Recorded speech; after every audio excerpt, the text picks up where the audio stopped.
उमेदवारी मिळव म्हणून शक्ती प्रदर्शनी करण्यात आलेली आहे. हा पेच कसा सोडवणार आहे तुम्ही? बरेच काही पेच नाहीये. हे सगळे मला व्यक्तिगत चाहणारा वर्ग मोठा आहे, पक्षाला मानणाराही वर्ग मोठा आहे. सर्वांच्या भावना समजून घेणे माझं काम आहे. कुठलाही निर्णय घेण्याच्या अगोदर जनभावना समजण्याचा माझा प्रयत्न आहे. त्याचा हा प्रयत्न माझा आहे. युतीसाठी आमचे सहकारी जाऊन भेटले आहेत. शिवसेनेच्या लोकांना चर्चा काही झालेली आहे. त्यांच्या उत्तराची प्रतीक्षा आहे. प्रस्ताव वगैरे आलाय का? शिवसेनेशी चर्चा करण्याकरता DP सावंत, अमर राजूरकर, चैतन्य बापू हे सगळे प्रयत्न आहेत चर्चेमध्ये. त्यांना प्रस्ताव मिळाला नाही असं आनंद कोंडावकर यांनी सांगितलं. त्यांच्याकडून द्यायचं काय? चर्चा डायरेक्ट चर्चा प्रस्ताव द्यायचा विषय कुठे आहे? डायरेक्ट चर्चा सुरू आहे. त्यामुळे जी चर्चा होईल त्यातून जे निष्कर्ष निघेल त्यामुळे आपण त्यांचं उत्तर काय तर प्रतीक्षा करतो.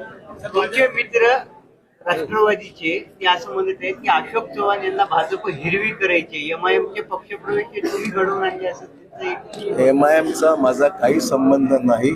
त्यांना प्रचाराचा कुठला मुद्दा शिल्लक नाहीये आणि त्यांच्यात जर ताकद असती ते थांबवा तिकडे. हे सगळं ओपन टेरिटरी आहे. आज निवडणुकीसाठी कोणालाही कुठल्याही भागात जाता येतं, पक्षात माणसं घेता येतात, त्यांनी जावा प्रयत्न करावे.